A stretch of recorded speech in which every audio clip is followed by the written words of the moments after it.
eu gostaria que você também aplaudisse ao Senhor pela vida dos servos de Deus, pastor Marco Feliciano.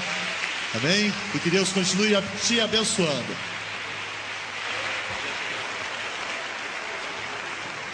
Aleluia. Toda honra, toda glória seja dada ao Senhor dos Exércitos. Vamos nos colocar de pé. Cumprimento os irmãos com a paz do Senhor. Está contratado para caminhar comigo, tá bom? Animar a plateia, me ajuda. Glória a Deus. Os que trouxeram a Bíblia sem perca de tempo, abram-na comigo. Livro dos Salmos. Salmos de número 73. Aleluia. É uma alegria para mim poder retornar aqui ao púlpito da Igreja Batista Filadélfia e rever amigos e rever os anjos dessa igreja, Pastor Walter filho, a nossa matriarca que está cada vez mais bonita, mamãe. Deus abençoe a senhora e a todos os amigos que vieram para prestigiar o reino de Deus. Eu não sei como você entrou aqui, mas eu imagino como você vai sair daqui hoje. Se você tem amizade com a pessoa que está do seu lado, dê o endereço para ela, porque a unção de Deus pode te pegar aqui hoje. É perigoso errar o rumo de casa. Então digo para o irmão, se você me encontrar por aí meio assim, me pegue e me leve para casa, porque hoje ou o céu desce aqui, ou nós vamos fazer uma visita até o céu nessa noite. Posso ouvir um grito de glória a Deus aí, bem forte, bem alto? Maravilha, estou feliz em ver aqui toda a equipe da Missão em Vida, esse pessoal bonito que está aí filmando, a diretoria da Missão em Vida está aqui no púlpito comigo, muito feliz. Está escrito assim no Salmo de número 73: com efeito, Deus é bom para com Israel, para com os limpos de coração. Quanto a mim, porém, quase se resvalaram os meus pés, pouco faltou para que se desviassem os meus passos, pois eu invejava os arrogantes ao ver a prosperidade dos ímpios, porque não há apertos nem na sua morte. O seu corpo é sadio, não partilham das canseiras dos mortais, nem são afligidos como os outros homens. Daí a soberba que os cinge como um colar, e a violência que os envolve como um manto. Os olhos saltam-lhes da gordura, e do coração brotejam-lhes as fantasias.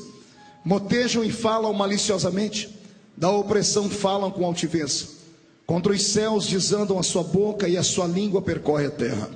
Por isso seu povo se volta para eles, e os tem por fonte de que bebe a largos sorvos. E diz: como sabe Deus? Acaso há conhecimento no Altíssimo? Eis que são estes os ímpios, e sempre tranquilos aumentam em suas riquezas.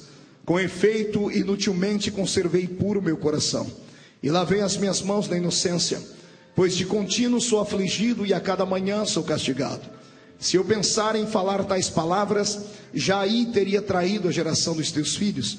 Em só refletir para compreender isto, eu achei muito pesada a tarefa para mim, até que eu entrei no santuário de Deus, e atinei com o fim deles. Tu certamente os põe em lugares escorregadios, e os fazes cair na destruição. Amém. Feche a Bíblia, coloque no banco, na cadeira. Pegue na mão da pessoa que está do seu lado, da pessoa mais bonita que estiver do seu lado. Se não tiver ninguém bonito o suficiente, corra aqui e pegue na minha mão. Isso, atravesse o corredor, a faixa de Gaza, o que te separa do irmão, aperte a mão dele com carinho até ele falar aleluia. Pentecostal que não faz barulho está com defeito de fabricação, né? Feche os olhos e vamos orar. Pai, eu te amo, te exalto. Tenho certeza de que esta reunião foi marcada no céu antes de ser marcada na terra. Foi o Senhor quem marcou este gabinete celestial com a sua igreja. E a sua palavra, Senhor, fará uma cura no coração da sua noiva nessa noite. Eu não sei como os seus filhos entraram dentro deste santuário, mas eu tenho certeza que ao saírem daqui sairão melhores, sairão motivados, curados, abençoados, sairão daqui para conquistarem os troféus da vida. E os seus filhos serão tão tocados pela sua palavra daqui a alguns momentos, Pai, que haverá uma chuva de quebrantamento sobre nós hoje. Pai, antes que eu comece a ministrar a sua palavra, eu lhe faço os 2 pedidos de sempre. O primeiro é que o Senhor cerque esta igreja, e num raio de 5 quilômetros, onde houver um demônio alojado, eu dou a esses demônios segundos para desaparecerem daqui, porque se não sumirem, serão queimados pelo poder da sua glória que virá. O segundo pedido a Deus é um pedido de atrevimento. Se ainda tenho crédito no céu contigo como pregoeiro da sua palavra, abre a porta do céu sobre esta igreja e manda do céu para a terra uma comitiva de anjos, anjos de fogo, que eles desçam trazendo brasas de fogo nas mãos, que comecem a esparramar estas brasas aqui entre nós, e onde houver um crente batizado com o Espírito Santo, renova ele agora, meu Senhor.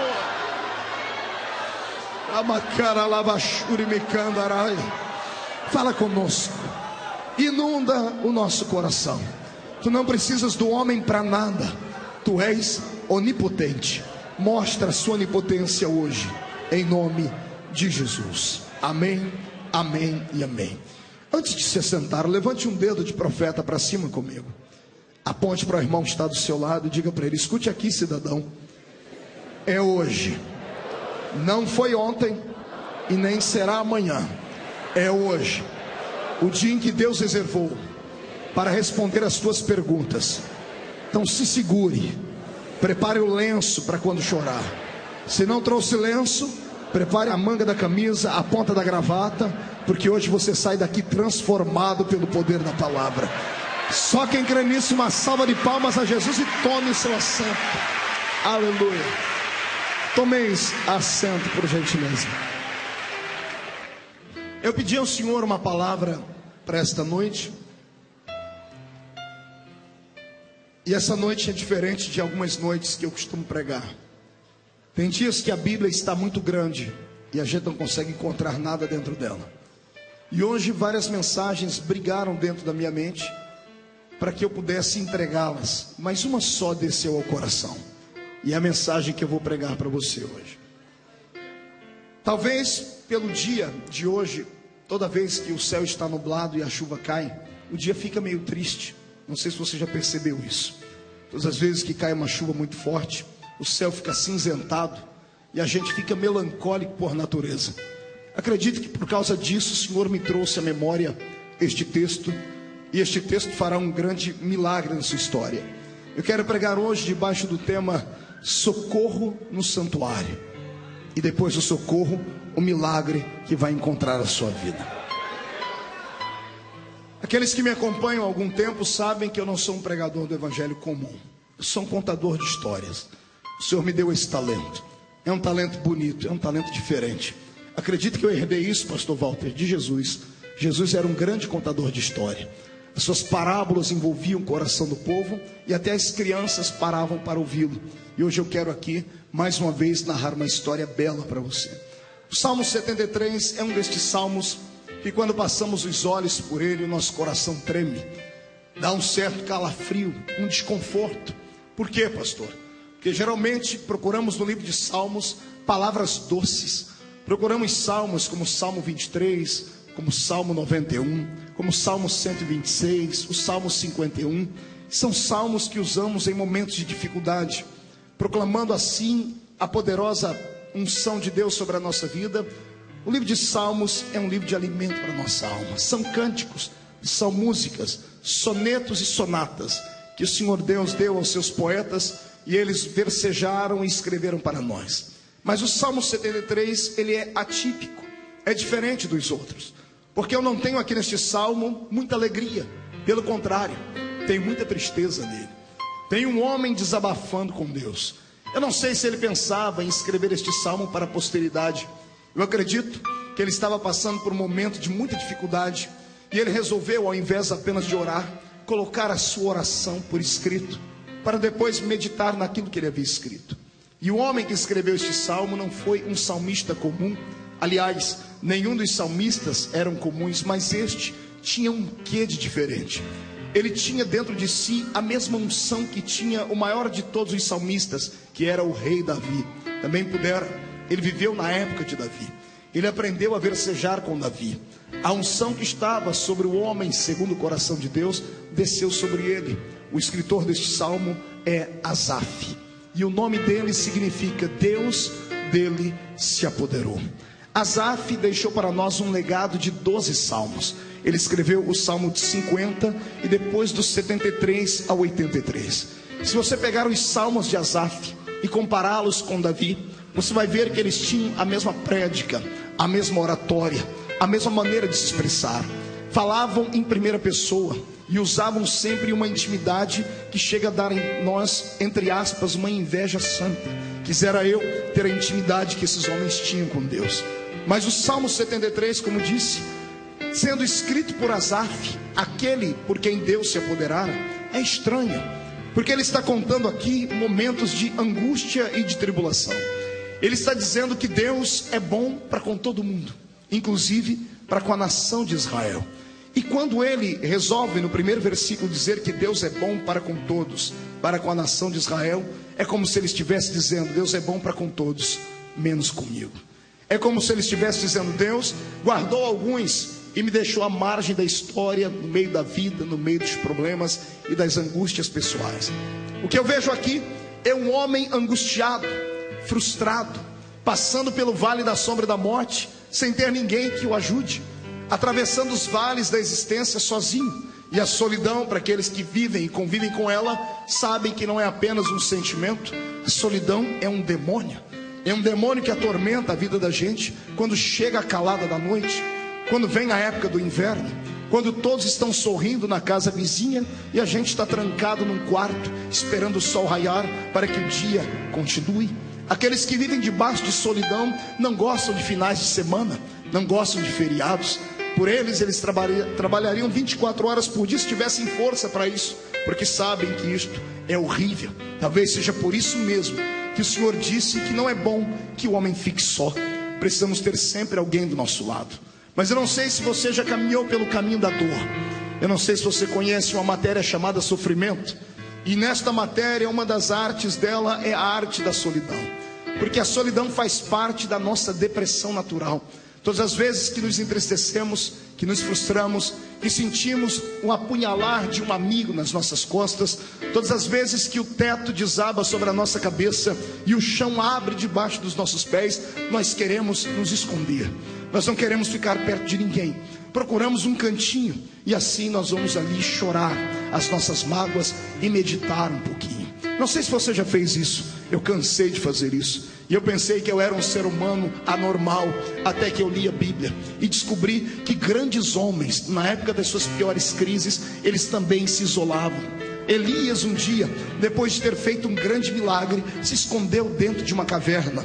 E lá no seio da caverna, sem que ninguém na terra o ouvisse, apenas o céu aberto, ele fez a Deus um pedido: Senhor, eu queria morrer hoje, eu queria desaparecer daqui. Jó, na hora da sua pior angústia, sentado no meio das cinzas, gritou para Deus: Senhor, eu amaldiçoo o dia em que eu nasci. Queria que o Senhor riscasse dos livros o dia em que a minha mãe gritou: nasceu nesta casa um homem. E não foi só eles. Jesus, quando esteve nessa terra em forma de homem, quando ele tinha suas principais dores, embora ele tentou levar os amigos com ele, nas suas últimas 12 horas nós temos isso, quando ele entra pelo caminho do Getsemane, ele convida os 12 discípulos para orar com ele. Um deles vai embora e 11 ficam, e ele tenta orar com eles e não dão conta de orar. Ele levanta, chama os 3 principais amigos, Pedro, Tiago e João, e se aparta com eles. E para eles ele diz: a minha alma está triste e angustiada até a morte. E mesmo tendo tentado orar com eles, ele não deu conta. E ele disse para eles: fiquem aqui, eu vou entrar dentro desse Getsemane, porque esse Getsemane é só meu. A hora da angústia, da dor e da solidão, procuramos o refúgio da solidão para tentarmos entender o que está acontecendo. Talvez seja por isso que em muitos cultos alguns irmãos vibram, pulam, gritam, são fervorosos, e outros estão com seu olhar perdido. Uns enquanto estão aplaudindo ao Senhor, outros estão chorando por dentro. E alguns por serem muito severos consigo mesmo, por serem austeros demais, não conseguem esboçar o seu sentimento. Sorriem, mas por dentro estão angustiados. Talvez seja por isso que muitos se calam em uma reunião como essa. Não porque são frios como pregamos, mas só Deus conhece o momento em que eles estão vivendo, o vale de depressão no qual estão. Foi por isso que Deus marcou esta reunião hoje. Talvez tenha sido por isso que Deus fechou o céu sobre o estado do Rio de Janeiro hoje e fez cair uma chuva, para que o seu profeta pudesse olhar para o céu e entendesse que sobre algumas vidas o céu está fechado. Todavia, não existe nuvem negra que impeça Deus de te enxergar na terra. Todavia, não existe vendaval que faça Deus não ouvir o seu gemido.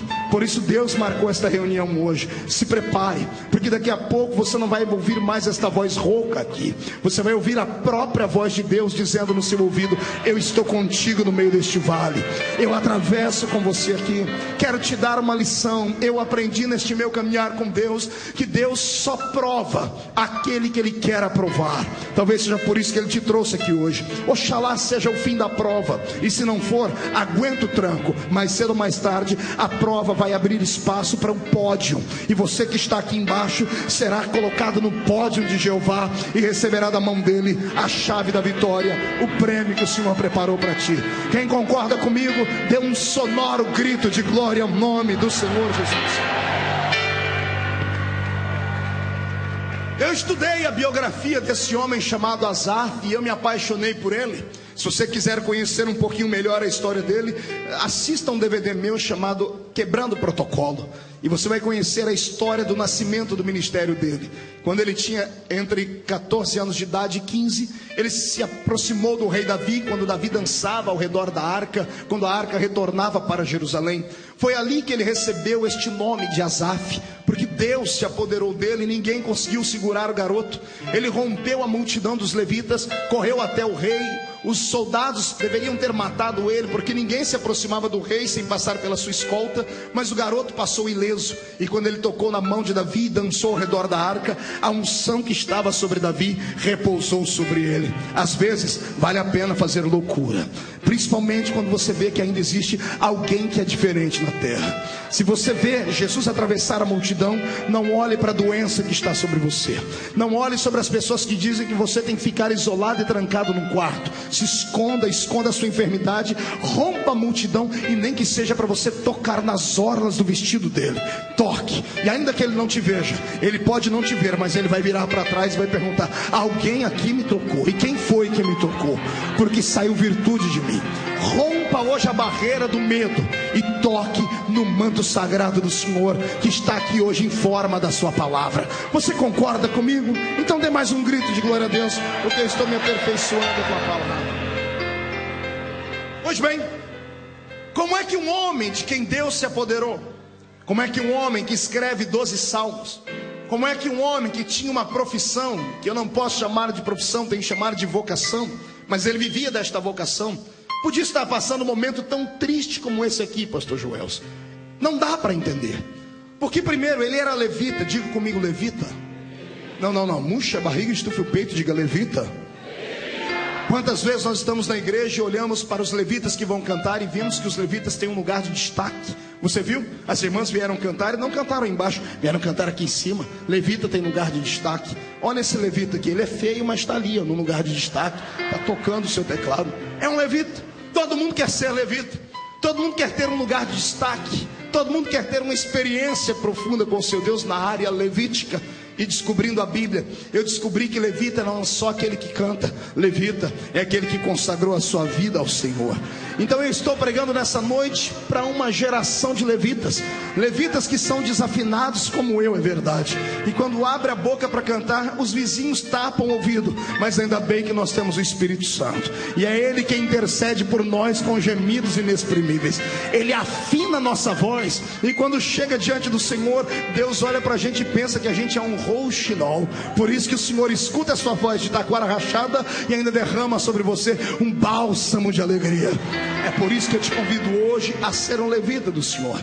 Alguns são levitas porque cantam, mas se você estudar a unção dos levitas, você vai descobrir que o levita, ele tinha no mínimo 4 funções. Ele podia ser o sacerdote, o sumo sacerdote, o escriba, ou aquele que tangia os instrumentos. O levita se destacava em várias áreas. Levita, na verdade, eram aqueles que nasceram da tribo de Levi. E foram os levitas que, pelo que eu estudei na Bíblia Sagrada, conquistaram o coração de Deus de uma maneira diferente.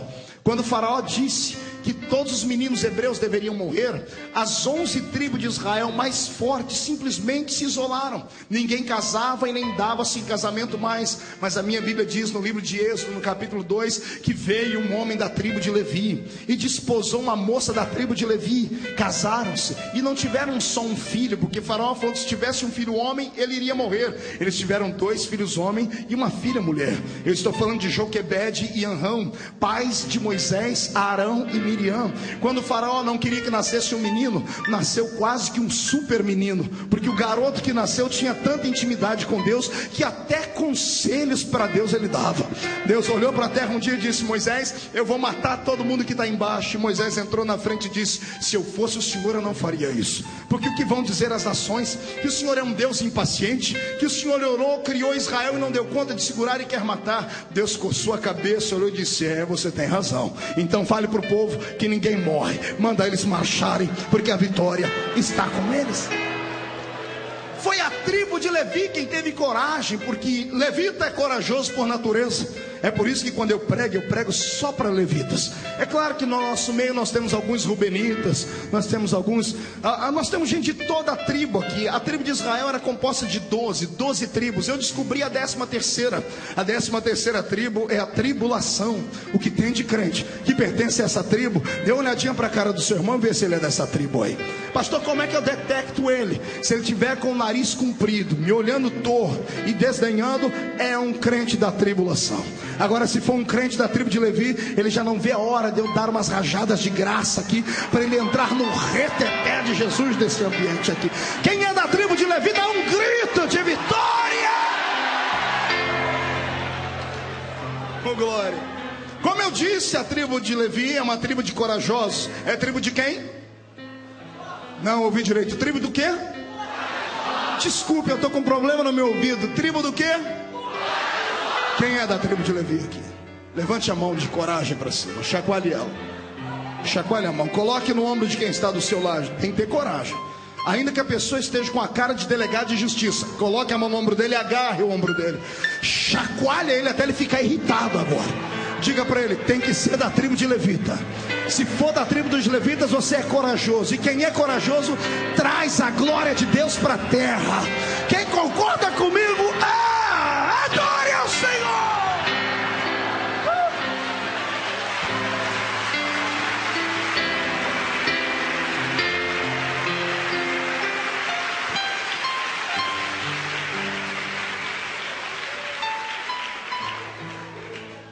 Difícil entender a depressão e a angústia de Asaf.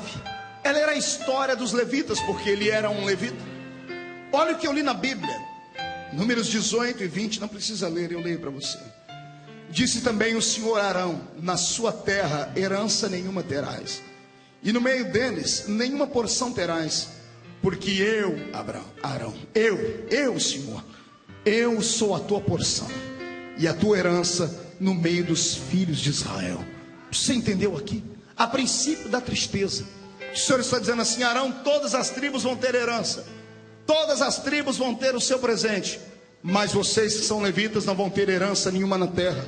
E antes que todo mundo fique jururu e triste, o Senhor diz: sabe por que vocês não vão ter herança na terra? Porque eu, Senhor, eu sou a sua herança. Eu sou a sua herança. Aqui Deus estava dizendo a ele: eu garanto a sua comida, eu garanto a sua bebida, eu garanto a sombra sobre a sua cabeça, eu garanto a casa sobre a sua existência, eu garanto a fortaleza. Os inimigos não tocam em você, os inimigos não têm poder contra a sua vida. Eu darei a vocês o seu quinhão, eu darei a vocês o galardão. Ai, Jesus, isso vai enchendo o peito, porque eu me lembro que sou levita. Assim como você tem que entender que você também é levita. Você pode não ter a herança que o mundo tem, você pode não ter um carro importado, nem uma casa nova, mas o Senhor manda dizer: eu sou a sua herança, levita.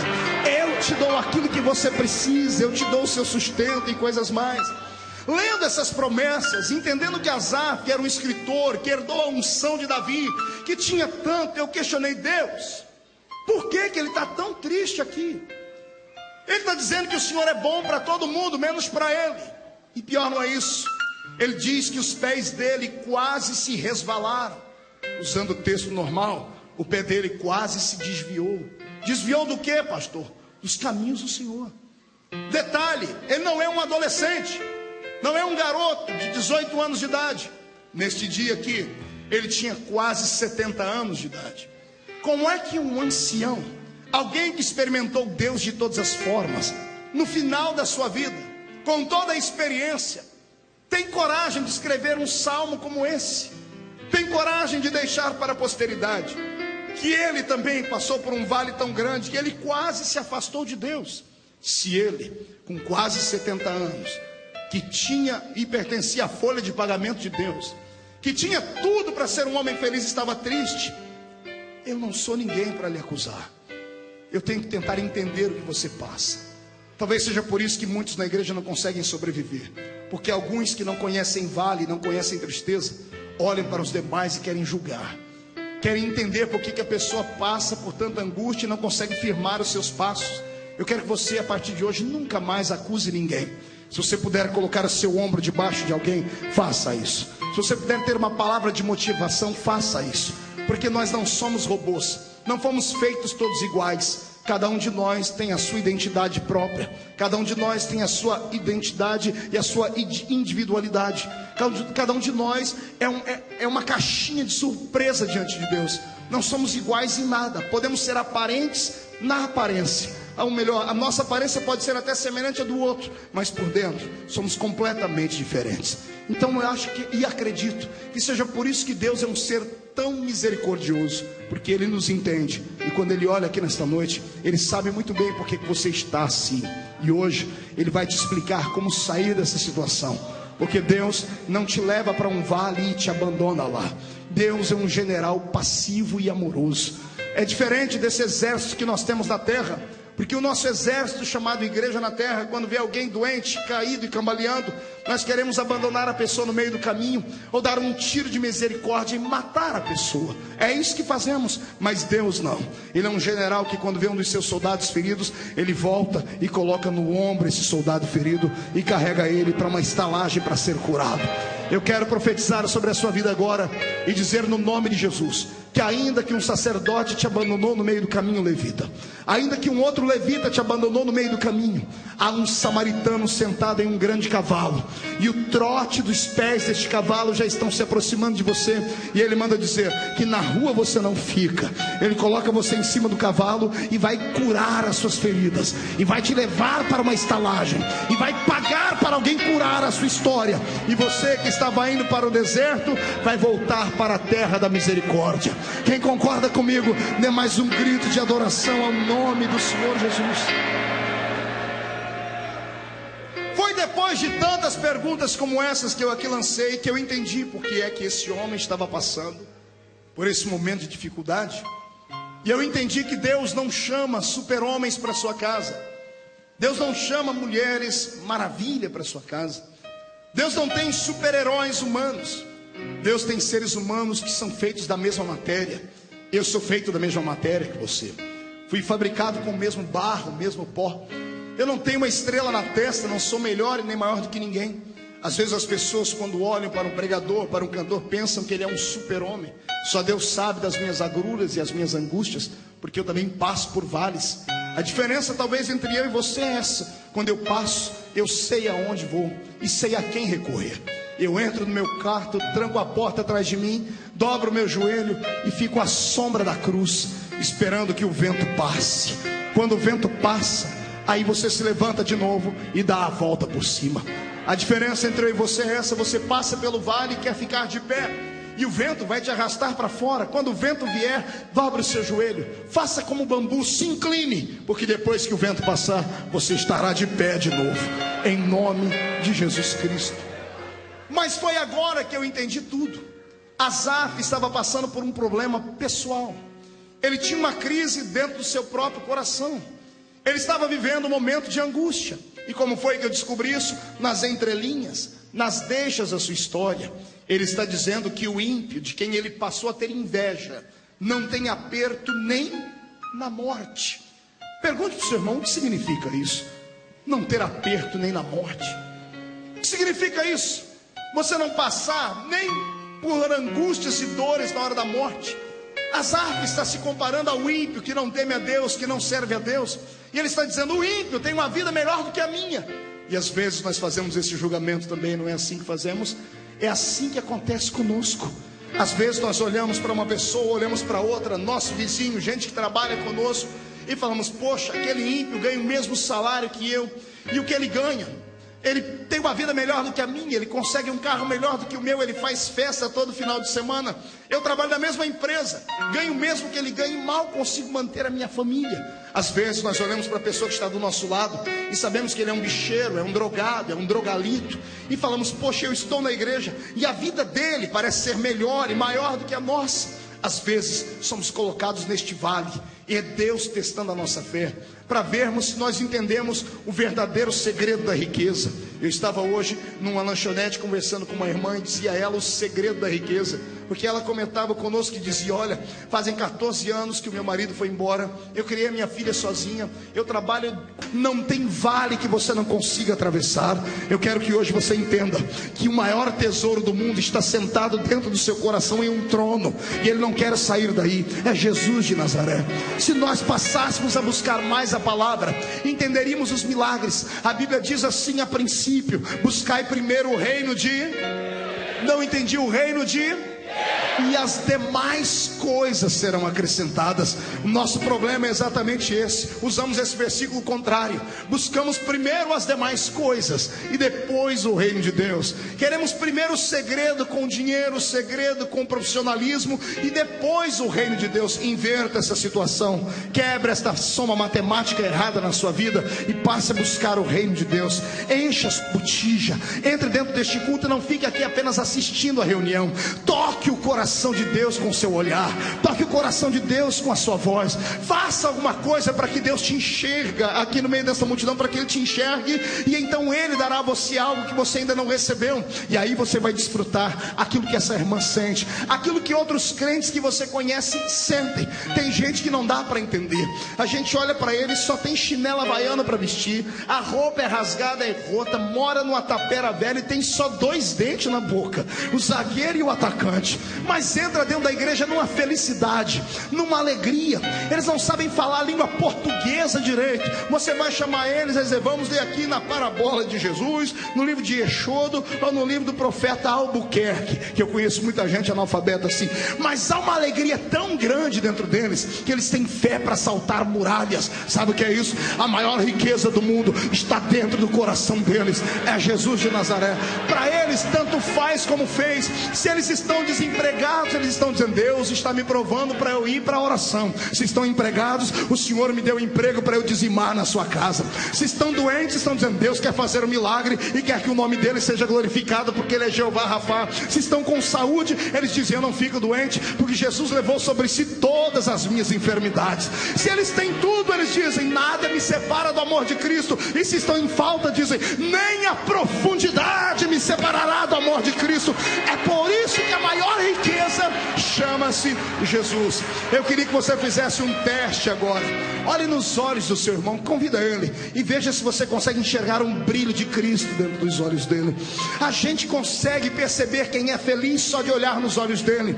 Os olhos brilham, os olhos cintilam. A pessoa é romântica, ela é poética, ela não vê dificuldades onde só existe dificuldades, ela sempre pensa que há uma forma de escapar. É o grande problema entre o otimista e o pessimista. Os dois olham para o mesmo copo, o copo está pela metade de água, e o otimista está dizendo: olha, este copo está quase cheio. Vem o pessimista e diz: não, ele está quase vazio. É uma questão de ótica. Eu quero que você, a partir de hoje, pare de falar para os outros o tamanho do seu problema. Está na hora de você falar para os seus problemas o tamanho do seu Deus, da autoridade que Ele te deu. Está na hora de você desfrutar deste grande milagre. E quem concorda comigo, faz um barulho tão grande para os vizinhos todos entenderem que mesmo com chuva nós adoramos ao Senhor.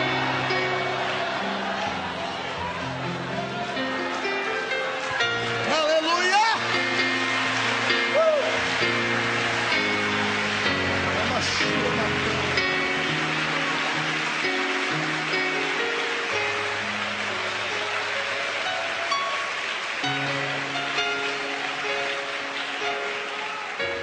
fortaleza de um homem, o reino de um homem é a sua casa, é a sua família.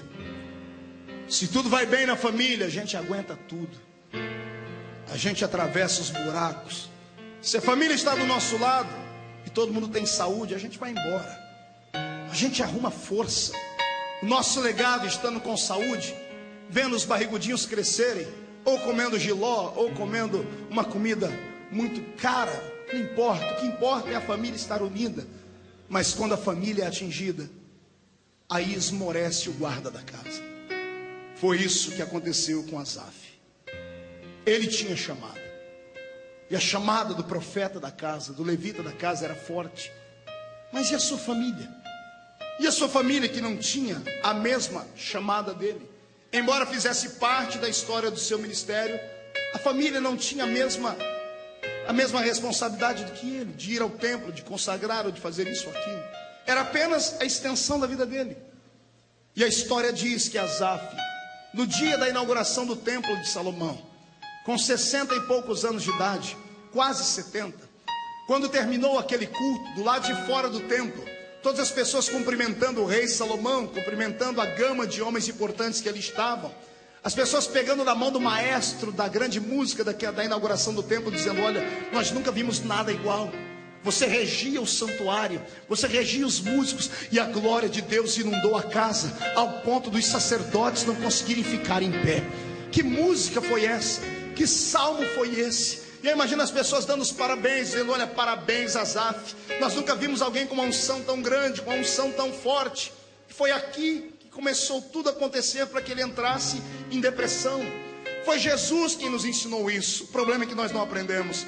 Todas as vezes que Jesus tinha uma grande vitória, todas as vezes que ele vinha de uma grande empreitada evangelística, todas as vezes que um grande milagre acontecia, ele não ia comemorar em churrasco, ele não ia para festas, ele se isolava para orar, porque era natural que a depressão viesse na sequência.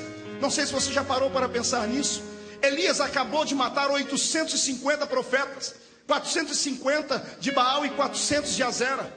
Ele estava com o sangue dos profetas na mão. Ele orou, e uma oração de 57 palavras, 1 minuto e poucos segundos de oração, e Deus derramou fogo sobre o altar e operou o maior milagre de todos até esse momento.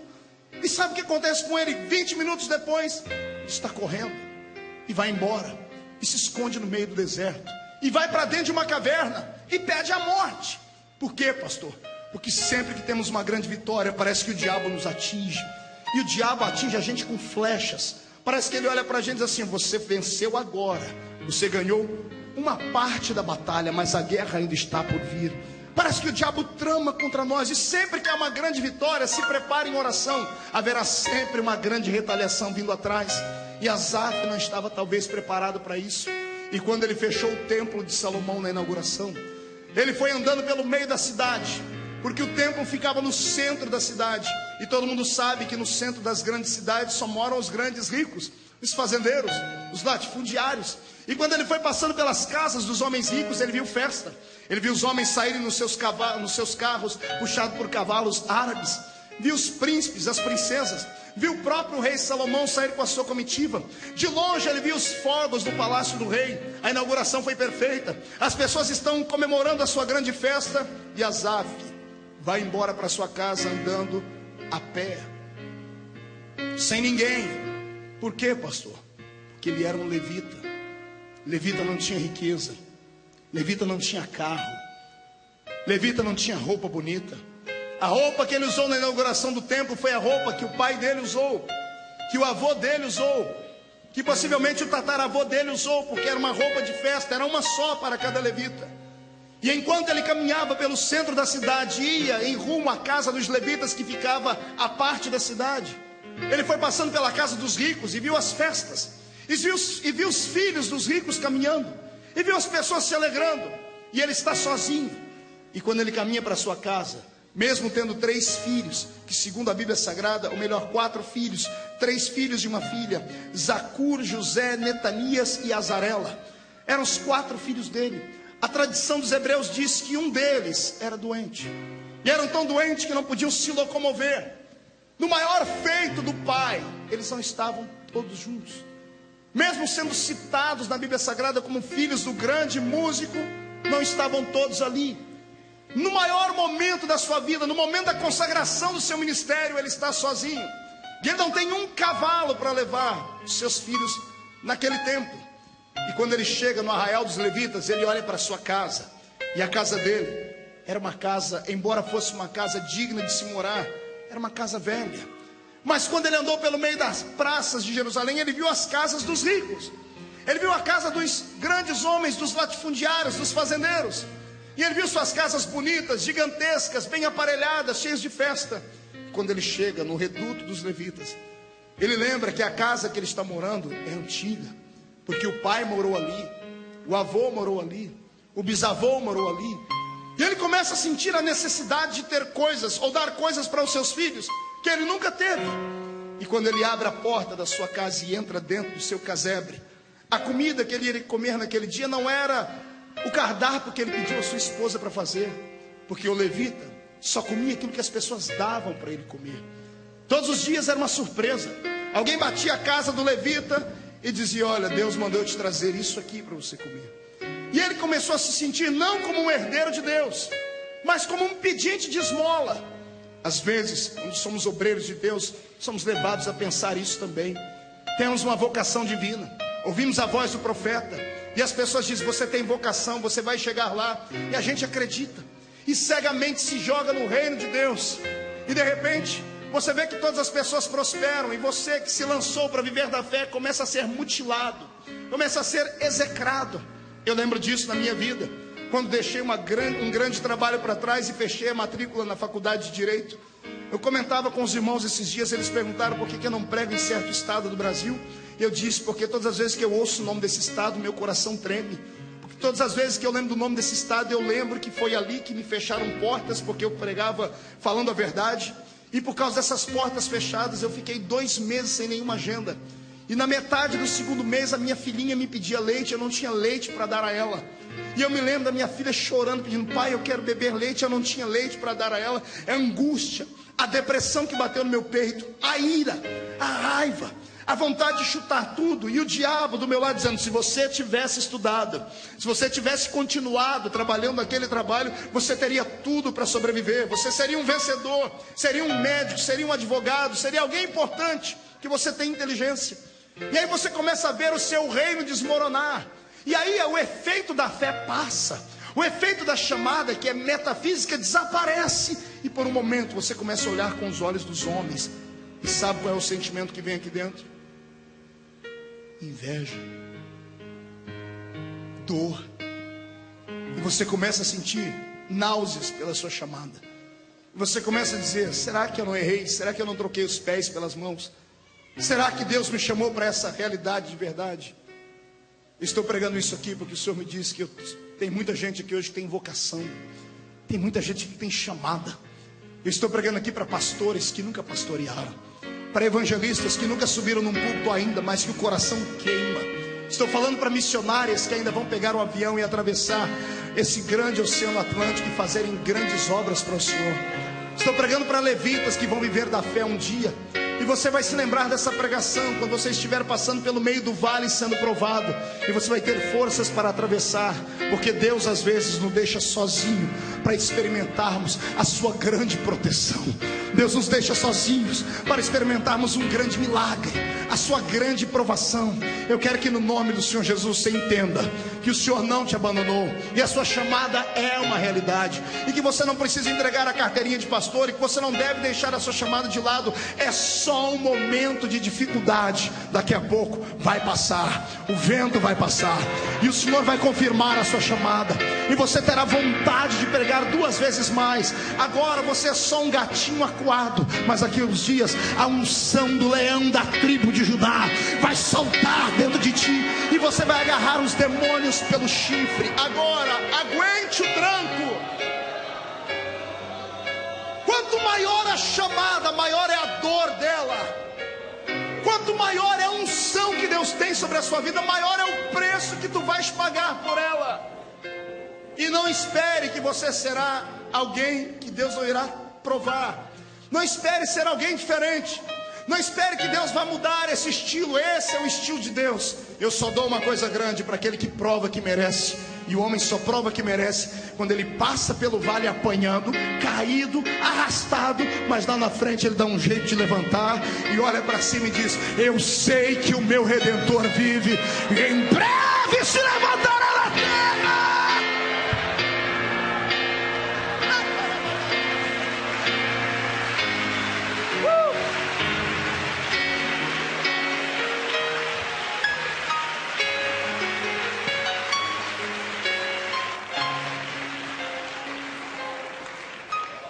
Quer entender a depressão do levita?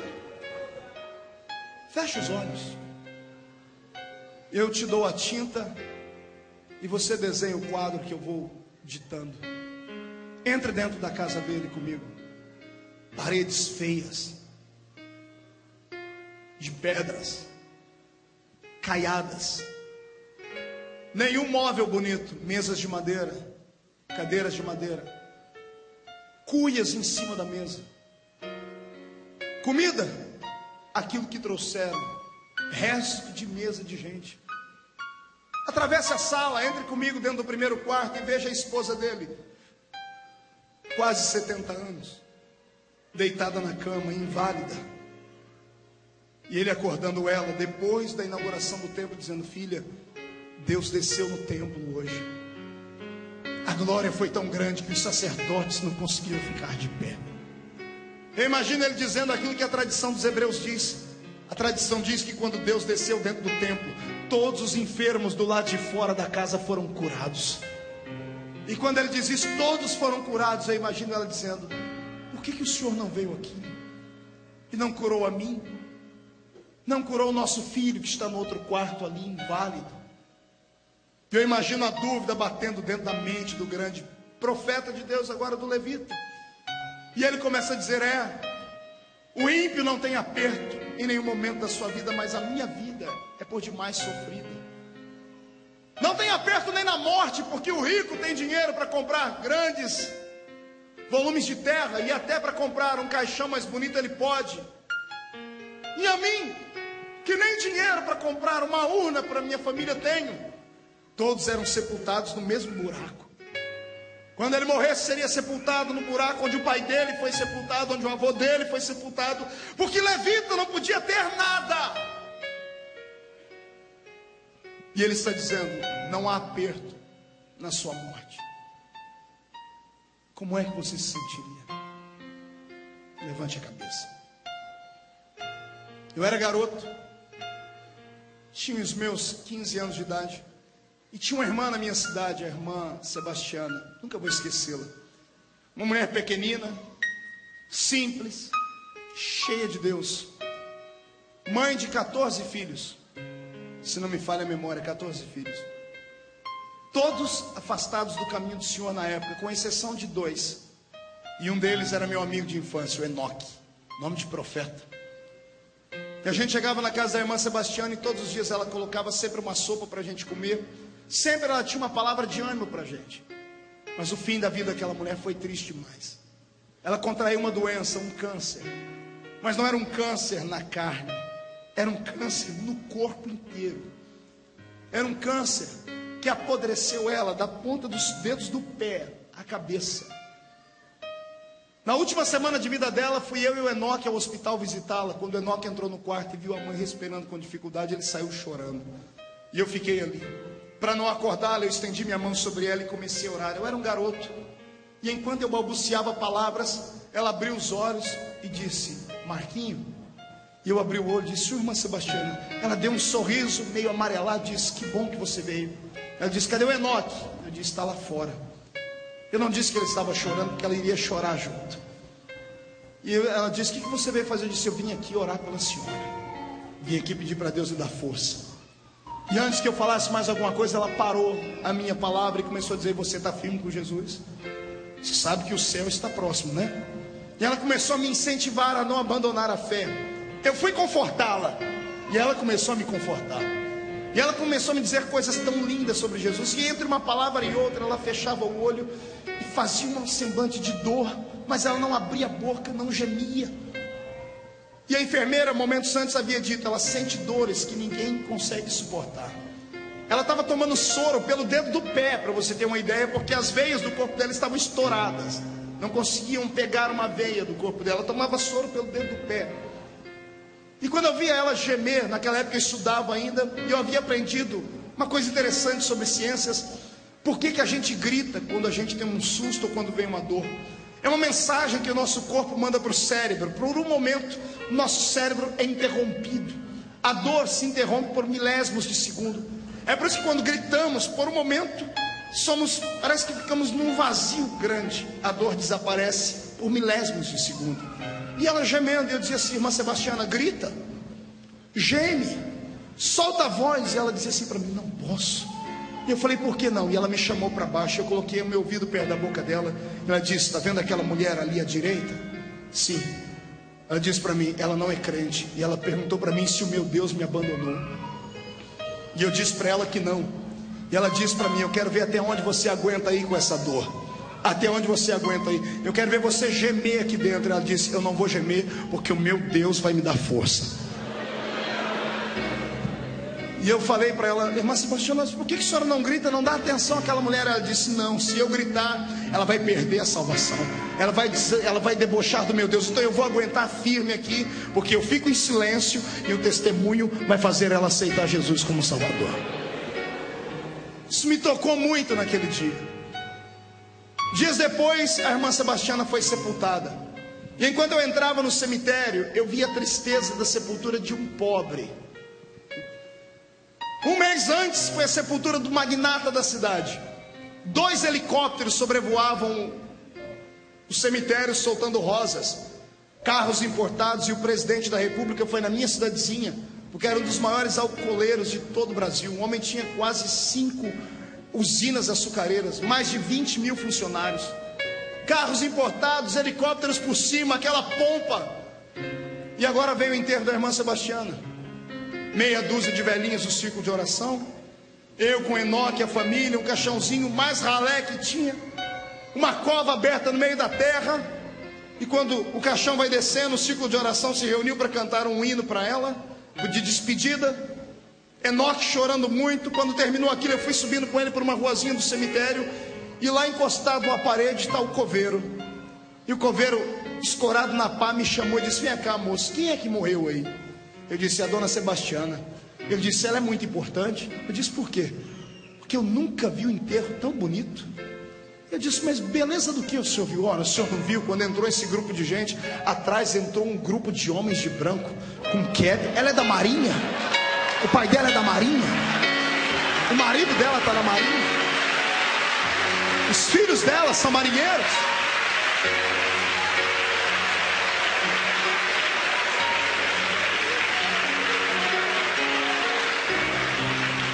Testemunho do coveiro. O coveiro disse que viu um batalhão de homens entrando fardados, com espadas levantadas. E quando o círculo de oração reuniu ao redor da tumba para cantar, eles reuniram ao redor e cantaram uma música. Ele disse que ele nunca ouviu uma música tão linda. Aí eu saí dali e entendi. Falei: Senhor, o ímpio parece que na morte não tem aperto, mas quem não tem aperto é o crente. Porque na verdade ela não estava mais ali, ela já havia sido escoltada até o céu pelos poderosos anjos. É por isso que a maior riqueza que podemos ter não está no nosso bolso, está dentro da nossa alma. Eu quero que você hoje não se sinta rejeitado, nem se sinta abandonado por Deus. Pelo contrário, são momentos de luta que todos nós passamos. E vou lhe dizer mais: se você está sofrendo, sempre terá alguém sofrendo mais do que você. Agora reaja. Não deixe o sofrimento tirar Deus da sua frente. Não deixe o sofrimento fazer um milagre desaparecer. Em nome de Jesus, encontre o poder de Deus no meio da dor. Encontre o coração de Deus no meio da angústia. Quem acha que isso é verdade, dê um grito de glória a Deus bem forte aí.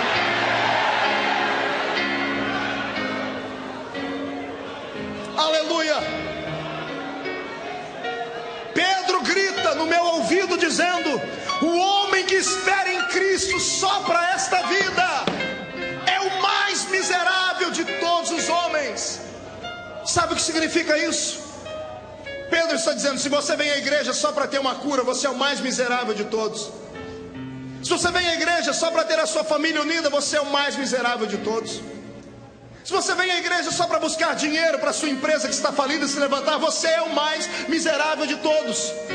Porque dinheiro passa, saúde passa. Jesus não ressuscitou Lázaro e ele está vivo hoje, morreu de novo. Todos aqueles que Jesus curou na sua caminhada morreram. Então isso significa que a vida é passageira. A vida passa muito rápido. Agora aquele que fez uma projeção do seu cristianismo para a eternidade,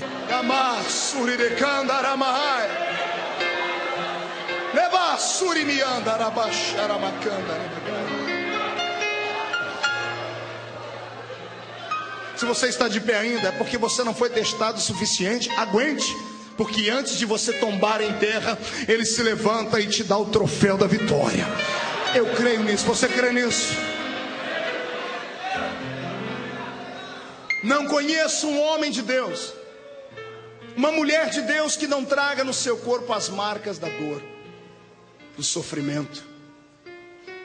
Uma vez eu estava com um grande amigo, pastor Gedielson Rodrigues, irmão do cantor Caleb, muito conhecido nas Assembleias de Deus. E ele me contou uma história que eu fiquei penalizado. Ele me disse que quando era pastor lá no norte do nosso país, lá pela ilha de Marajó, ele saiu um belo dia de manhã para ir em uma das ilhotas que haviam ao redor, para dar a santa ceia a alguns irmãos que não tinham condições de ir à igreja. E ele estando orando dentro da casa, aquelas palafitas na beira do grande rio, enquanto ele orava, ele escutou um barulho de água se movimentando. Ele terminou a oração e correu para ver o que era. O filho mais novo dele escorregou e caiu dentro do rio, o rio Marajó. O rio Marajó, suas águas são turvas e violentas. Ele disse que pulou dentro do rio e nadou por 6 horas. E junto com seus amigos tentou encontrar o corpo do seu filho. E era inútil, porque as correntezas eram muito fortes. Ele saiu das águas e dobrou o joelho em cima daquela palafita e disse: Senhor, eu sei que meu filho já não está mais vivo, mas pelo menos sepultar o corpo dele eu quero. E mais um mergulho ele deu. E depois de 6 horas, lá no meio do fundo do rio, ele conseguiu tocar em algo macio. E ele percebeu que era um corpo, e ele tirou o corpo do filho. E ele disse que isso torturou ele a vida inteira. E a vida inteira ele contava isso, e todos os cultos que ele contava, ele chorava. Ele contava porque ele não se conformava com aquilo. Ele disse que um dia, contando uma palavra como essa lá no alto do Amazonas, um missionário sentou com ele e disse assim: Pastor Gedielson, Deus me mandou contar a minha história. Eu estava aqui trabalhando, fazendo uma jangada, eu e os meus filhos. Estávamos levando essa jangada para evangelizarmos outras tribos, quando eu escutei um tremor de terra e um barulho tão grande. Quando eu me virei, só deu tempo de ver uma cobra grande enrolada no meu filho, e desceu à profundeza das águas. Ele disse que ele ficou estático. Aquela situação, ele vendo o filho, era só ele e o filho dele. Ele vendo o filho naquela situação, sendo engolido por uma cobra para dentro das águas do rio Amazonas, ele ficou tétrico e parado. Encontraram ele 6 horas depois, parado na mesma posição. E quando chacoalharam ele, quando ele voltou em si, ele deu um grito ensurdecedor. E ele voltou para dentro da casa dele, missionário. E aí eu te pergunto, esse missionário estava vendendo drogas? Esse missionário estava fazendo alguma coisa ruim? Estava fazendo uma jangada para evangelizar o reino de Deus, para ganhar almas. Deus não podia ter poupado o filho dele? Não podia ter dado uma morte mais digna, se é que há uma morte digna? Deus não poderia ter feito de outra forma? Tinha que ser assim, uma cobra gigante, enrolar no filho e levar ele para o fundo das águas. E ele disse que 15 dias depois, ele voltando ao batente, ele ainda não se conformava. Ele dizia: Senhor, pelo menos enterrar o corpo do meu filho eu gostaria. E ele andando pela terra, ele sentiu um regurgitar de terra, a terra se chacoalhando. Ele subiu no alto de uma palmeira e viu uma cobra grande do outro lado, e a cobra se contorcia inteira. E ele disse que teve coragem, ele arrumou uma coragem onde não tinha, e a cobra, como ela só tremia, ele arrancou a cabeça dela, e o meio dela estava cheio. E ele partiu a cobra no meio, e lá dentro, todo torcido e quebrado e morto, estava o filhinho dele. Ele pegou o filho daquele jeito, levantou para o céu e disse: Senhor, obrigado, porque pelo menos sepultar o meu filho eu vou poder. Pastor Gedielson disse que nunca mais ele contou essa história questionando Deus, porque todos temos uma história. A sua não é a pior delas. Você ainda tem esperança. você ainda sabe que a morte não é o fim. Você serve a um Deus que pode operar milagres da noite para o dia. Você tem oportunidades, esperança que o ímpio não tem. Qualquer dia aqui dentro desse culto, Deus pode fazer aquilo que você está esperando. Deus pode nessa noite visitar aquele doente na sua casa. Ele pode hoje descer aqui com o lenço da eternidade, enxugar os seus olhos e arrancar as lágrimas dele. Eu só não quero que você venha para o culto e fique desafiando Deus, desaforando de Deus, dizendo que Ele não pode ou Ele não faz. Não é isso. Deus sabe todas as coisas, e Ele enxerga onde nós não enxergamos. Foi por isso que Asaf fez este salmo, e disse que Deus o havia abandonado. Mas o interessante é a sequência do versículo. Lá pelo versículo 17 ele diz assim: tudo isso aconteceu comigo até que eu entrei no santuário de Deus. E ele diz: quando eu entrei no santuário de Deus, as minhas escamas caíram, e eu enxerguei que o único lugar de alegria plena que eu tenho é quando eu estou na presença de Deus. É por isso que eu te incentivo a transformar a sua casa num culto, numa extensão da igreja. É por isso que crente não pode ir só uma vez por semana, 1 hora a cada 7 dias, ir na igreja e dobrar o joelho e dar só boa noite para Jesus. Nada disso. Crente tem que se alimentar, porque quando você está na presença de Deus, você se fortalece, a esperança vem sobre você. Foi numa visita ao santuário que Deus deu o cumprimento de uma promessa que há anos não acontecia. Tem um homem sentado em Jerusalém com mais de 90 anos. Está ele na praça junto com os aposentados, e a Bíblia diz que o Espírito moveu-se dentro dele para ele ir ao templo. Lucas 2 está escrito isso. Essa é a diferença entre aqueles que vêm para a igreja. Tem gente que vem movido a tudo dentro da igreja, menos movido ao Espírito. Agora aquele que vem movido pelo Espírito, ele faz a diferença num culto como esse. Ele sabe como vai entrar, mas não sabe como vai sair. Foi por isso que Jesus te trouxe hoje impelido pelo Espírito. Eu sei que até esse momento você está choroso, está chorando, está se segurando para não se derramar em lágrimas. E se eu fosse você, eu não teria vergonha de chorar. Aquilo que a sua voz não consegue falar, as suas lágrimas falam. Se você ler o capítulo 5 do livro de Apocalipse, você vai entender o que eu estou dizendo. A Bíblia diz que as orações dos santos, as suas lágrimas são incenso diante do trono de Deus. Você derrama uma lágrima aqui, o anjo pega esta lágrima e leva até o trono de Deus, e ele vai sentindo o perfume dela. Quando ele sentir que esta foi a última lágrima, ele ficará de pé no trono e responderá a sua oração. Eu não estou pregando para um grupo de derrotados que não tem a quem recorrer. Não, eu profetizo que você não terá mais que pagar dinheiro para o psicólogo, nem para o psiquiatra, e nem terá que tomar mais remédio de depressão. Nesta noite o Senhor cura a sua alma. Ele traz à existência a força que está aí rompida dentro de você. Só que você tem que arejar a sua mente. É para isso que entramos no culto. Grito de crente não é só efusão pentecostal, clichê pentecostal ou filosofia pentecostal. Grito de crente é o sopro da sua alma buscando alívio. Quando você dá um grito dentro da igreja, os céus inteiros tremem por causa do seu grito e do seu clamor.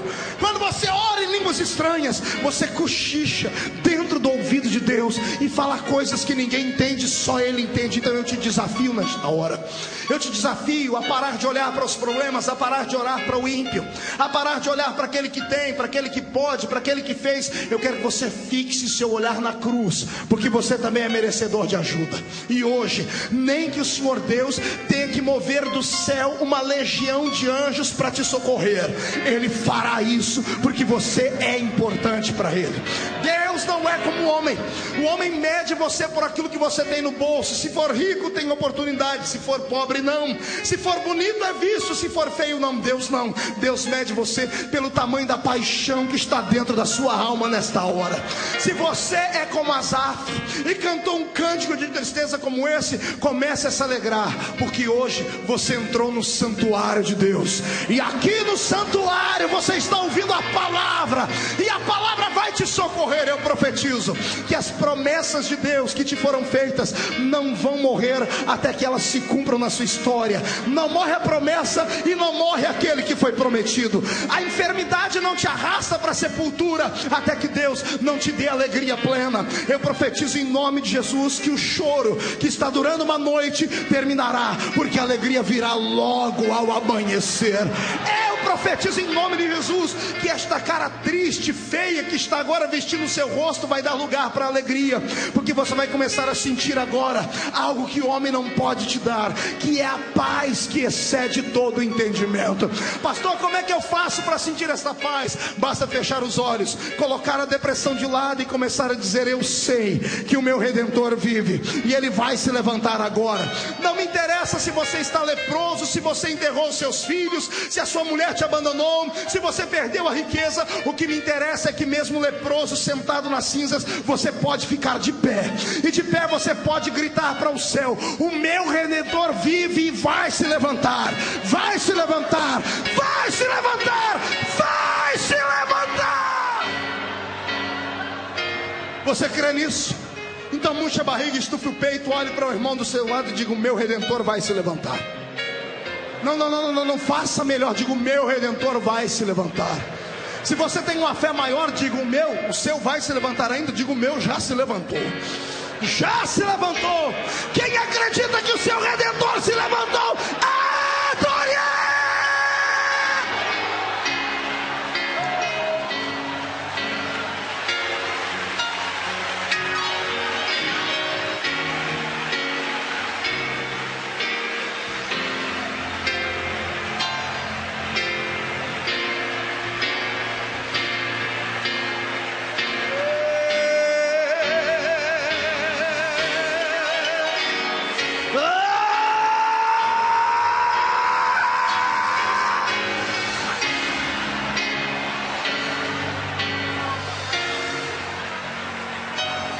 Eu estou ouvindo barulho de portas se abrindo, estou ouvindo barulho de grilhões quebrando, correntes sendo trincadas, barulho de asas de demônios voando para bem longe. Eles que estavam te dando desespero vão ter que sair da sua frente, porque o milagre estava te esperando aqui no santuário. Se você está sentindo milagre, comece a adorar. Troque a tristeza por alegria, limpe as lágrimas. É hora de orar em línguas, é hora de usufruir da bênção, é hora de sentir a graça, é hora de você mostrar às pessoas que estão do seu lado que você não morreu. Ei, o crente é igual à lenda da fênix, o pássaro que depois de destruído se recompôs. O crente pode cair até 7 vezes. Por 7 vezes jogaram seu vaso no chão, ele trincou e se espedaçou. A Bíblia diz que de todas elas o Senhor te colocará de pé. O Senhor está te colocando de pé nesta noite. Ah, meu Deus. Vem, Simeão. Na praça a promessa não se cumpre, em casa também não. Entra no templo. Pastor, mas eu já sou velho, tenho 90 anos. Não me interessa, há um milagre no santuário. Venha. E é dentro do santuário que você vai esperar por alguns minutos. E daqui a pouco, Simeão, vai entrar lá dentro um casal, uma moça de meia idade e um senhor já mais velho, um bebezinho no colo. A festa será completa, até músico Deus vai mandar para o templo, Salomão. É claro que a cantora tinha 90 anos de idade também, mas não tem problema, era a cantora da época. Só vocês, um culto particular. E quando você pegar o bebê no colo para apresentar ao Senhor, dê uma olhadinha no rosto dele. Quando o sacerdote velho olha para o rosto, ele começa a tremer, quase tem uma parada cardíaca. Levanta o bebê e diz: agora eu posso morrer, porque os meus olhos viram a promessa se cumprir aqui dentro. Quem vem movido para o culto pelo Espírito de Deus, pega Jesus no braço e ainda dá um abraço nele. Você crê nisso? Faça isso então. Agarre Jesus nesta noite e diz: Senhor, daqui eu não saio, daqui ninguém me tira. Ana, não adianta ficar chorando em casa, não adianta ficar com raiva de Penina, Ana. O milagre está no santuário. Corre lá. Ah, pastor, mas o santuário, o sacerdote vai dizer que eu estou bêbado. Não dê atenção a ele. Se ele te chamar de bêbado, levante a sua voz e diz: eu não estou bêbada, eu só quero o meu milagre. Eu quero o meu milagre, eu quero o meu milagre. E a promessa vai vir por ter entrado no santuário. Você que era grávida vai ter um filho. Gere o seu milagre aqui dentro hoje. Gere o seu milagre. O meu Deus está dizendo para mim que as trompas espirituais que estavam ligadas, Ele está desamarrando elas. Vão voltar a ficar frutíferas a partir de hoje. Você volta a desfrutar os milagres do seu Deus a partir de hoje. Vem. O que foi que aconteceu com você? A sua mão ficou podre e ressequida? Vem para o santuário. Entra no santuário e senta bem na frente. Deixa as pessoas te chamarem de aleijado. O que importa é que quando Jesus entrar no santuário e ver a sua mão ressequida, Ele vai tocar nela e vai dizer: ser curado. Alguém vai dizer: mas ele não merece porque hoje é dia de sábado. E Jesus vai tomar na frente e vai dizer: se você cuida do seu cachorro, do seu jumento, do seu boi no dia de sábado, eu cuido dos meus filhos aleijados no dia de sábado. Levanta com a sua mão curada, mas adore ao Senhor.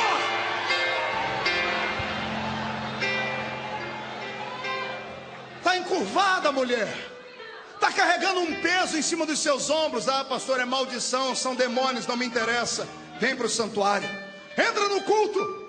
Deixa as pessoas rirem, ficarem com pena de você. O que importa é que quando Ele te enxergar no santuário, Ele vai dizer ao espírito que te atormenta: sai dela.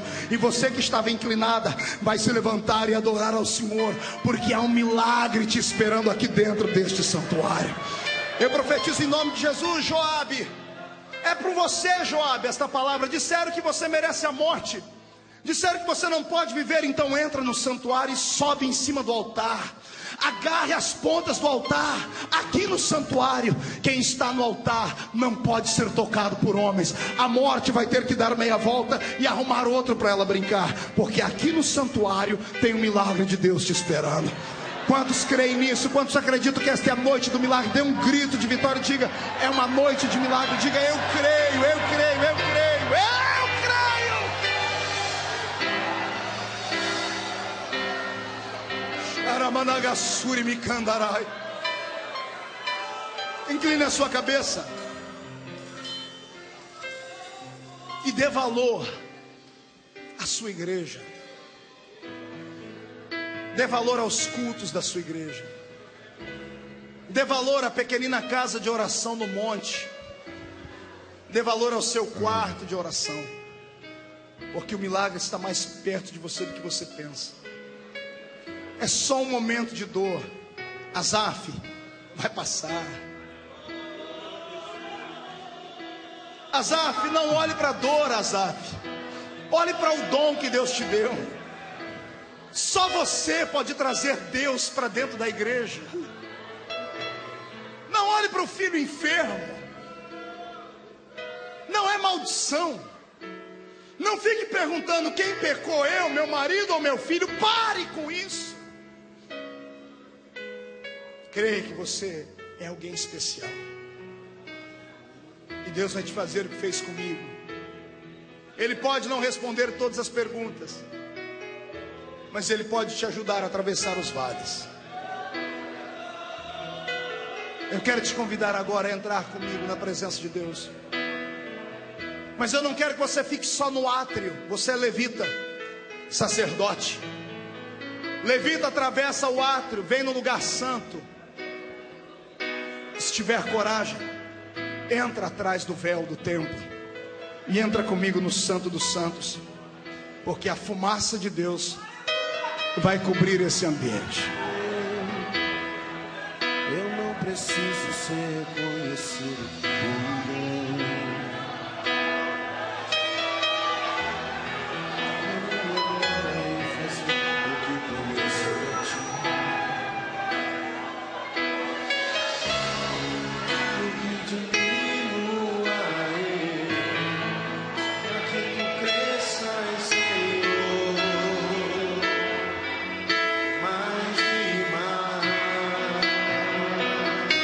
Chore. Vem sentir o amor de Deus. Você é grande. O Senhor é a sua herança. Escondo o rosto para que vejam tua face. Vem, mamãe. Vem.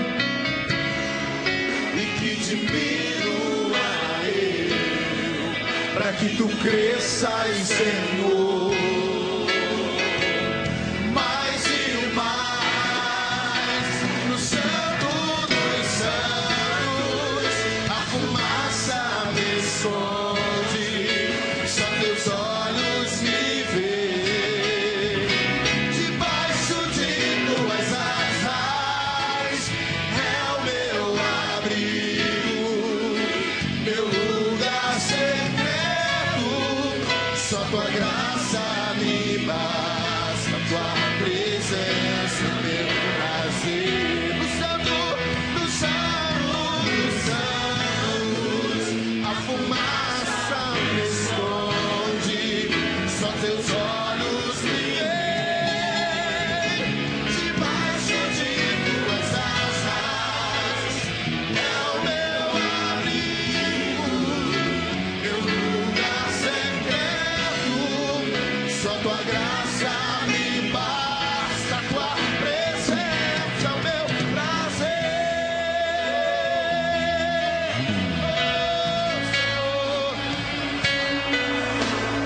Meu Deus, eu vou pedir para os seus filhos pegarem nas mãos uns dos outros. Melhor, Pai, eu quero que eles peguem nos braços uns dos outros. Pegue no braço do seu irmão, pegue no braço do seu irmão. Pegue, traga ele perto de você, traga ela. Chega de solidão. Faça isso aí na galeria, faça isso aí no telão aí fora. Faça isso aqui no púlpito, faça isso aí, faça.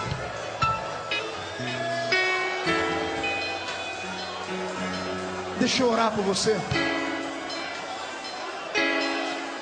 Pai, as pessoas que estão em casa assistindo devem fazer isso também. Faça isso, chame a sua família, pegue nos braços deles. Vamos orar junto. Deixa eu orar por você. Só pode interceder por alguém que já passou pelo que você está passando. Eu imagino que te trouxe à frente, eu imagino que você está passando em casa, eu imagino que você está passando aí. Eu sei a dor da rejeição, eu sei como é triste você sonhar e os sonhos não acontecerem. Eu sei como é difícil você orar e Deus não responder. Eu sei como é difícil lutar contra os ventos que dizem que você não tem chamada. Deixa eu orar por você. Incline a sua cabeça. Meu Deus, o gemido que será ouvido agora vai assustar. Eu não estou pregando, Senhor, para homens e mulheres que não erram. Eu estou pregando para gente simples, para gente que entende o vale. Estou falando aqui, Pai, para gente que a chamada foi roubada, porque os homens não acreditaram neles. Eu estou falando para gente, ó Pai, que já teve momentos de glória no ministério, mas hoje estão vivendo à margem, bem à margem da história. Estou falando, Senhor, para famílias que estão destruídas no momento, para pessoas que estão enfermas à beira da morte. Estou falando para um monte de Asafs, que são levitas, que têm uma chamada. Eu queria ter o bálsamo, Pai, para tocar nas feridas agora. Eu queria poder, ó Pai, fazer o serviço de um pai, abraçar cada um deles. Porque tem dias na vida da gente, Pai, que a gente precisa só de um abraço. É por isso que eu pedi para as famílias se juntarem agora, porque nós estamos quebrando, Pai, a mão dos demônios do desespero. Estamos amarrando, Senhor, a força dos demônios que tiraram a fé, que roubaram a esperança. E assim como Asaf saiu do vale, assim como o Senhor me tirou do vale, eu posso já ver, Pai, uma luz no fundo do túnel. Esta multidão inteira está atravessando, Pai, o Mar Vermelho. Esta multidão inteira está vendo as muralhas de Jericó caírem. Esta multidão inteira está sentindo, Pai, o céu gritar. Esta é a noite do milagre.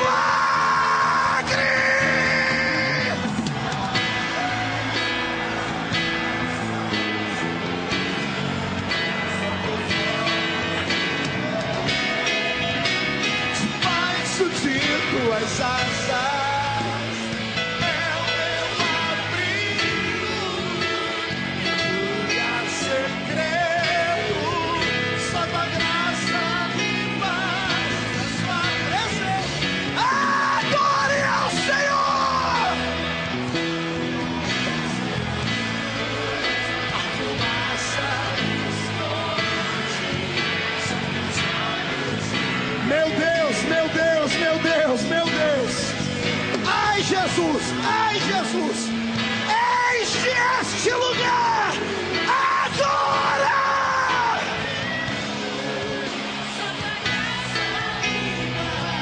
A sua presença é meu prazer.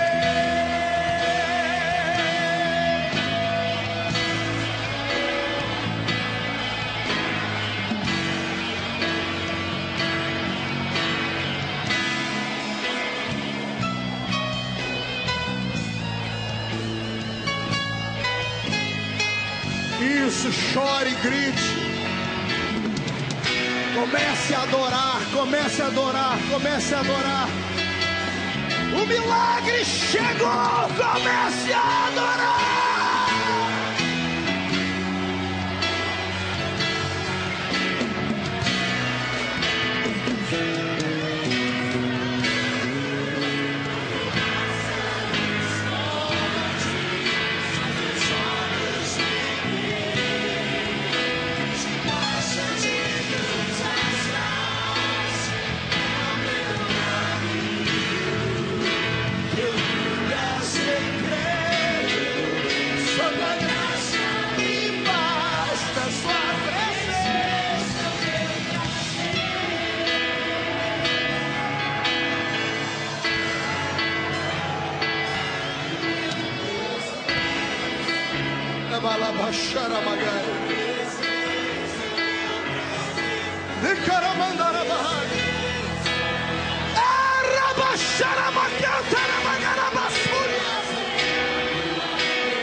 Meu Deus.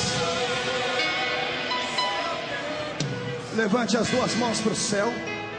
As duas. Chacoalhe elas. Chacoalhe elas. Sabe o que significa isso? Liberdade. Dê meia volta, olhe para o seu irmão, chacoalhe a mão em cima dele. Diga para ele: eu profetizo a liberdade sobre a sua família. Diga: há um milagre no santuário e você está levando ele para casa hoje. Pai, coloque brasas de fogo nessas mãos agora. Onde eles colocarem a mão deles, Pai, coloque a sua mão junto. Abrace o seu irmão e diga para ele: o milagre chegou.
Aleluia. Mão direita bem alto, vamos terminar. Aleluia. Segure a mão direita lá em cima. Vai, Asaf. Você entrou no santuário. Abra a mão. Diga comigo em nome de Jesus. Todos os demônios que destruíram a minha fé, provocaram desespero, solidão, angústia, roubaram os meus sonhos. Eu ordeno, não estou pedindo, estou ordenando para a palma da minha mão agora, já. Feche a sua mão, feche com autoridade, levante para cima. Eu vou contar até 3, no 3 você vai jogar no chão e pisar em cima. Vou contar até 3, você vai jogar no chão e pisar em cima. 1. Há um milagre no santuário. 1,5. A sua família está recebendo milagre hoje por causa de você. 2. Esse ano é o seu ano. 2007, número 7, número da plenitude, número da perfeição. Esse é o seu ano. 2,5. Satanás vai ter que arrumar outra casa para atormentar, porque da sua ele se muda hoje. 2,75. A vitória é sua. 3. Jogue no chão, pise em cima. Posso enfrentar o que for. Eu sei quem luta por mim. Seus planos não podem ser frustrados. Minha esperança está nas mãos do grande eu sou. Meus olhos vão ver o impossível acontecer.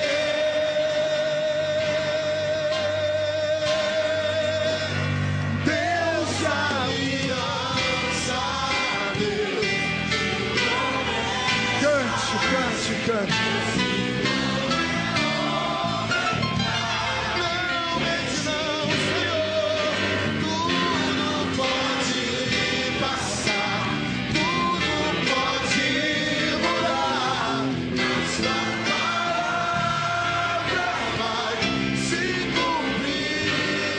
Quem pode aplaudir a Jesus, faça.